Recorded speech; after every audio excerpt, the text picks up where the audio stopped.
दोस्तों, लाला रामदेव मतलब कि बाबा रामदेव को लगता है कि उल जुलूल बोलने और बाद में कोर्ट से लताड़ खाने की आदत पड़ गई है। ये बाबा जी अपने सामान बेचने के लिए कितना ही नीचे गिरना पड़े गिर जाएंगे। इनकी मार्केटिंग इतनी घटिया है कि ये अच्छे भले माहौल में भी दंगे करवा दें। अंट शंट बयान और ऐसे ही अंट शंट इनके सामान जो क्वालिटी टेस्ट में धराशायी हो जाते हैं, लेकिन अंधभक्तों को खूब रास आते हैं। कभी ये कोरोना की दवाई निकाल देते हैं, कभी ये बेटा होने की दवाई निकाल देते हैं, और तो और एलोपैथी को चैलेंज कर बैठते हैं। अपने पतंजलि के सामान बेचने के लिए इतने भ्रामक विज्ञापन छपवाते हैं कि कोर्ट भी हैरान रह गई थी और फिर इनसे बकायदा माफी अखबार में छपवाने को कहा था। लेकिन अब इनका नया राग चालू हो गया है साहब। इन्होंने एक गुलाब का शरबत बनाया और अपना ये शरबत बेचने के लिए रूह अफ़ज़ा, जो आज़ादी से पहले से अपना स्टैंडर्ड, स्वाद और क्वालिटी बनाए हुए है, उसे जिहादी बता बैठे। लेकिन यहीं फिर से मात खा गए और अब एक बार फिर बेइज्जत हुए। जी हाँ दोस्तों, दिल्ली हाई कोर्ट ने मंगलवार को उस वीडियो पर नाराजगी जताई जिसमें बाबा रामदेव ने शरबत जिहाद शब्द का इस्तेमाल किया। जस्टिस अमित बंसल ने कहा कि यह बयान माफी लायक नहीं है। इसने कोर्ट की अंतरात्मा को झकझोर दिया। कोर्ट के फटकार के बाद पतंजलि के फाउंडर रामदेव ने कहा कि हम ऐसे सभी वीडियोस हटा लेंगे जिनमें धार्मिक टिप्पणियां की गई है। कोर्ट ने रामदेव को एफिडेविट दाखिल करने का आदेश भी दिया है। बाबा रामदेव ने दोस्तों 3 अप्रैल को पतंजलि के शरबत की लॉन्चिंग की। उन्होंने सोशल मीडिया प्लेटफॉर्म एक्स पर कहा कि एक कंपनी शरबत बनाती है, उससे जो पैसा मिलता है उससे मदरसे और मस्जिदें बनवाती है। बाबा रामदेव ने कहा था कि जैसे लव जिहाद और वोट जिहाद चल रहा है, वैसे ही शरबत जिहाद भी चल रहा है। प्रहार, जहर। दूसरी तरफ शरबत के नाम पर एक कंपनी है जो शरबत तो देती है, लेकिन उस शरबत से जो पैसा मिलता है उससे मदरसे और मस्जिदें बनवाती है। ठीक है, उनका मजहब है, लेकिन आप यदि वो शरबत पिएंगे तो मस्जिद और मदरसे बनेंगे, और पतंजलि का गुलाब का शरबत पीते हैं आप, ये शरबत पिएंगे आप तो गुरुकुल बनेंगे, आचार्य कुलम बनेगा, पतंजलि विश्वविद्यालय, भारतीय शिक्षा बोर्ड आगे बढ़ेगा। इनके खिलाफ रूह अफ़ज़ा शरबत बनाने वाली कंपनी हमदर्द ने दिल्ली हाई कोर्ट में याचिका दाखिल की। कंपनी की ओर से वरिष्ठ वकील मुकुल रोहतगी ने दलीलें दी। रोहतगी ने कहा कि यह धर्म के नाम पर हमला है। पतंजलि की ओर से एडवोकेट राजीव नायर ने कहा कि हम सभी वीडियोस हटा लेंगे। इसके बाद कोर्ट ने कहा कि रामदेव एक हलफनामा भी दें कि आगे इस तरह की बयानबाजी नहीं करेंगे।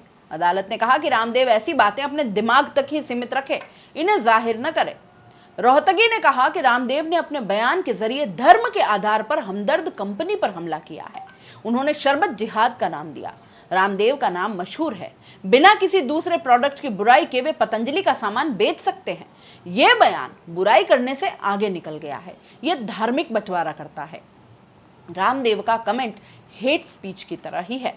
रोहतगी ने भ्रामक विज्ञापनों के केस की याद दिलाई और कहा कि सुप्रीम कोर्ट ने रामदेव और बालकृष्ण को लोगों से माफी मांगने का आदेश दिया था। रोहतगी बोले कि विज्ञापनों के जरिए लोगों में भ्रम फैलाया गया और एलोपैथिक दवाइयों के खिलाफ भी बयान दिए गए। रामदेव ने शरबत के प्रचार के दौरान दोस्तों 2 बयान दिए। पहला, मस्जिद मदरसे बनवाती है शरबत कंपनी। 3 अप्रैल को सोशल मीडिया एक्स पर 10 मिनट का एक वीडियो उन्होंने पोस्ट किया। वीडियो में रामदेव ने पतंजलि के शरबत का प्रचार किया। उन्होंने कहा कि एक कंपनी शरबत बनाती है, उससे जो पैसा मिलता है उससे मदरसे और मस्जिदें बनवाती है। अगर आप वो शरबत पिएंगे तो मस्जिद और मदरसे बनेंगे। दूसरा बयान उन्होंने दिया कि पतंजलि शरबत पिएंगे तो गुरुकुल बनेंगे।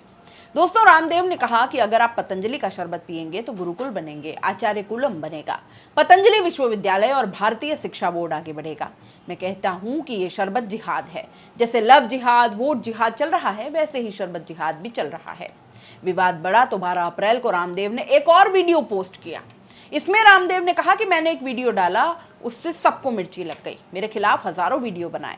कहा जाने लगा कि मैंने शरबत जिहाद का नया शिगुफा छोड़ दिया है। अरे मैंने क्या छोड़ा, ये तो है ही लव जिहाद, लैंड जिहाद, वोट जिहाद, बहुत तरह तरह के जिहाद चलाते हैं ये लोग। मैं ये नहीं कह रहा कि वो आतंकवादी है, लेकिन इतना जरूर है कि उनकी इस्लाम के प्रति निष्ठा है। रामदेव के शरबत जिहाद विवाद पर ऑल इंडिया मुस्लिम जमात के अध्यक्ष मौलाना शहाबुद्दीन रज़वी बरेलवी ने 14 अप्रैल को कहा कि रामदेव अपने शरबत का खूब प्रचार करें, लेकिन हमदर्द कंपनी के रूह अफ़ज़ा शरबत को जिहाद से न जोड़ें।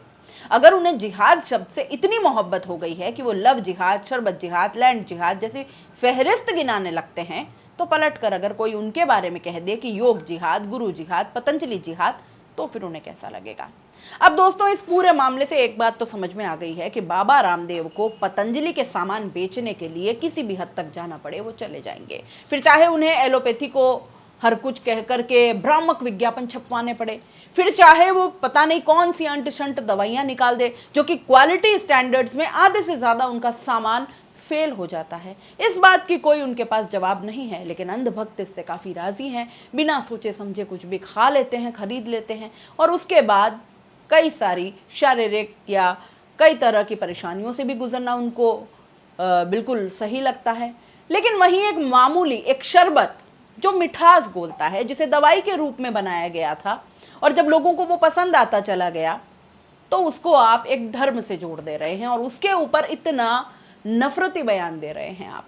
अपना शरबत बेचने में बुराई नहीं है दोस्तों, अपने प्रोडक्ट्स को बेचने में बुराई नहीं है, लेकिन जब आप इस तरीके से किसी और प्रोडक्ट को धर्म से जोड़कर नफरत फैलाने की हद तक जब आप आ जाते हैं, ये यहाँ गलत हो जाता है। और रामदेव को इन सब चीज़ों की वैसे भी आदत है, पहले ये अंट शंट कुछ भी इस तरीके की बातें करते हैं, कुछ भी दावे करते हैं, बाद में कोर्ट में इनके खिलाफ केस होते हैं, फिर ये वहाँ माफ़ी मांगते नजर आते हैं। कई सारी बातें ऐसी है, कई सारे बयान इनके ऐसे हैं और कई बार ऐसा हुआ है जब इन्होंने बैकफुट पर आकर के माफ़ी भी मांगी है, अखबार में भी छपवाया है। एक बार फिर से दिल्ली हाई कोर्ट ने इनको याद दिलाया है कि ये सब नहीं चलेगा भैया। आप इस पूरे मामले पर क्या सोचते हैं, अपनी राय कमेंट बॉक्स में लिख भेजिए और जाते जाते चैनल को लाइक, शेयर और सब्सक्राइब जरूर कर दीजिए। नमस्कार।